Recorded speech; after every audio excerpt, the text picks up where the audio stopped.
Hi students, இன்னைக்கு நம்ம class 11 maths 3rd chapter trigonometry exercise 3.4 ல 22nd sum பாப்போம் இந்த வீடியோல.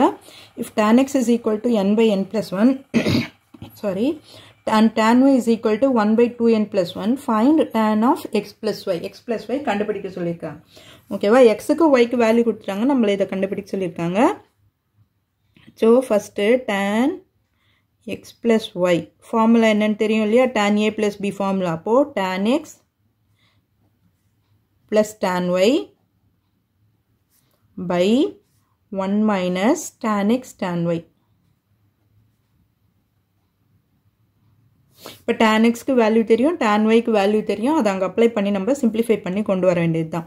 tan x க்கு பதிலாக n by n plus 1 plus tan y வந்து 1 by 2n plus 1 by 1 minus n by n plus 1 into 1 by 2n plus 1.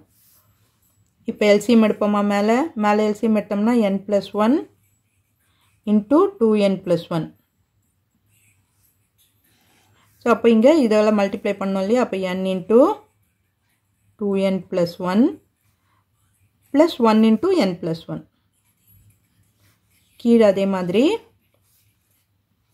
இங்கே LCM எடுக்கணும் இல்லையா, கீழே டினாமினேட்டரும் என்ன வரும், n plus 1 into 2n plus 1.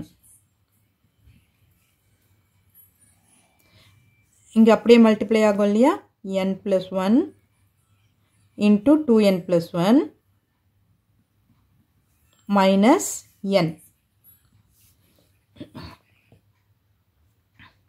ஓகேவா, இப்போ இது ரெசிப்ரோக்கல் ஆகும்போது இதுவும் கேன்சல் ஆகிடும் நமக்கு. ஓகேவா, இதை ரெசிப்ரோக்கல் பண்ணி போடும்போது அந்த ஸ்டெப் நான் ஸ்கிப் பண்ணிட்டேன். இப்போ இது வந்து உள்ளே மல்டிப்ளை பண்ணுவோம் நம்ம, 2n square plus n plus n plus 1. ஓகேவா, அதே மாதிரி இதையும் மல்டிப்ளை பண்ணுவோம். இப்போ இதையும் மல்டிப்ளை பண்ணுங்கள், 2nனால் ஃபஸ்ட்டு மல்டிப்ளை பண்ணுங்கள், 2n ஸ்கொயர் ப்ளஸ் 2n. இப்போ 1ஆல் மல்டிப்ளை பண்ணுங்கள், n plus 1 minus n. So இது ரெண்டுத்துக்கு கேன்சல் பண்ணிட்டதால் அது போயிடும் உங்களுக்கு. அந்த இப்போ இதுக்கு என்ன வரும், 2n square plus 2n plus 1 divided by 2n square plus n minus n cancel ஆகிடும். அப்போது ப்ளஸ் 2n ப்ளஸ் 1. ஸோ அப்போ இதுவும் கெட் கேன்சல் equal to 1. அப்போ tan of x plus y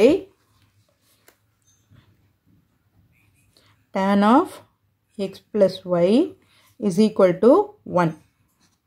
so இதுதான் tan of x plus y ஓட value. So இந்த video உங்களுக்கு யூஸ்ஃபுல்லாக இருந்ததுன்னா சப்ஸ்கிரைப் பண்ணுங்கள், மறக்காமல் உங்கள் ஃப்ரெண்ட்ஸோடையும் ஷேர் பண்ணிவிட்டு பாருங்கள் ஸ்டூடெண்ட்ஸ். தேங்க்யூ.